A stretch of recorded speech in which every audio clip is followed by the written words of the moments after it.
Notice Jen's under the weather. She next has Timothy on the stand for the cell phone extraction. And of course, it's for Lindsay Clancy's cell phone. She says there were changes done to the notes, but no one knew what time or what and when.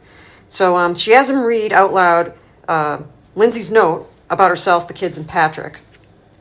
Also, she showed photographs that have been, I don't know, edited or something, but basically just went over that night with the Apple Maps, 3V, CVS, time to travel, calling CVS, text messages between her and Patrick.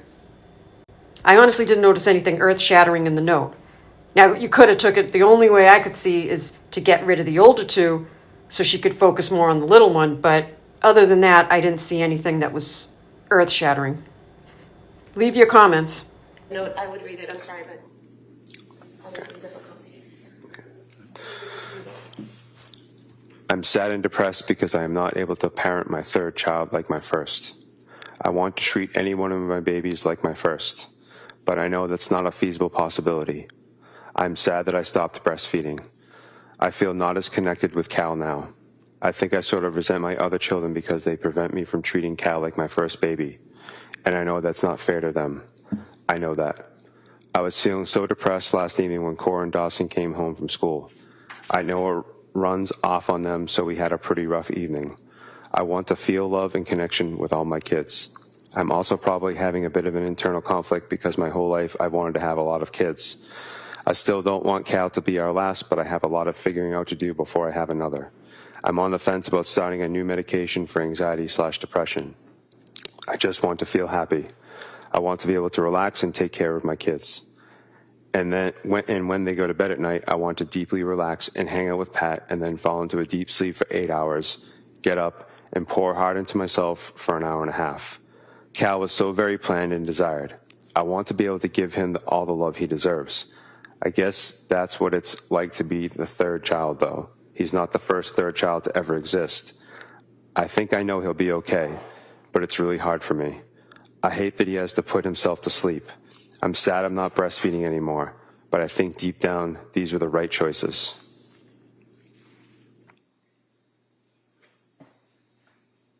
If you could continue.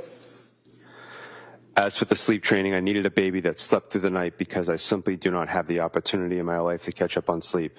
I just don't. If there was a time for me to nap every day, then that may not have been the case, but there really isn't. When Cal naps, I have to take care of Cora and Dawson. That's just how it is. It feels cruel to me that we did not do that to Cal, but the reality is we did what we had to do. I guess I also feel slightly traumatized by the sleep training, but that feeling was only really present when I was severely sleep deprived and paranoid. I know what we did was the right thing and okay. As for the breastfeeding, it kind of goes hand in hand with the sleep training. Once he started sleeping most of the night, it was then a daily struggle to keep up my milk supply. I was having to take a ton of supplements and constantly think about eating and drinking enough to keep the supply up, and then I was having to think about pumping extra to keep it up, and that was really hard to do with Cora and Dawson around. When I tried to leave Cal to go out with Cora and Dawson, I was stressed about the pumping, and not to mention the fact that Cal was at home and not taking a bottle, so it was a battle of if I should pump or not. I know I did the right thing because I need to be able to leave Cal with someone and get fed. As much as I don't want to leave him, I need to be able to. I need to be able to be present with my other kids. I still really, really want a fourth child, but I need a really good therapist before then. I'm on the fence about starting a new med or not. I want to feel happy, but it would be nice to feel authentically happy and not fake. But I need to feel happier than I did last evening because then I was pretty depressed and not enjoying any of my children. It was really sad. I needed the breastfeeding off of my plate. I'm struggling so hard because I wanted to parent each of my kids like my first, and since I can't, that's depressing to me. This is definitely the root cause of all our problems. Now I feel like I'm not parenting any of my kids the way I want to, and that makes me sad too. But I'm going to try my best today. Things I love doing that help me love and appreciate and enjoy my kids are activities with them. I definitely started having some depression after Cora, but once I started getting up and out with her, I felt much better. I think signing Cal up for baby music class would be a great thing. Maybe Fridays can be my day with him. I've just fallen out of the habit of doing anything fun, anything for myself, anything with Pat, and I need to work on that. On a positive note, I had a great deep night of sleep.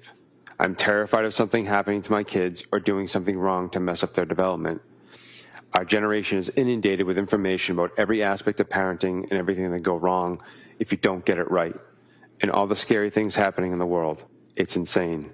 For the last 5 years, I've just filled my mind with all things parenting, and it's just unhealthy.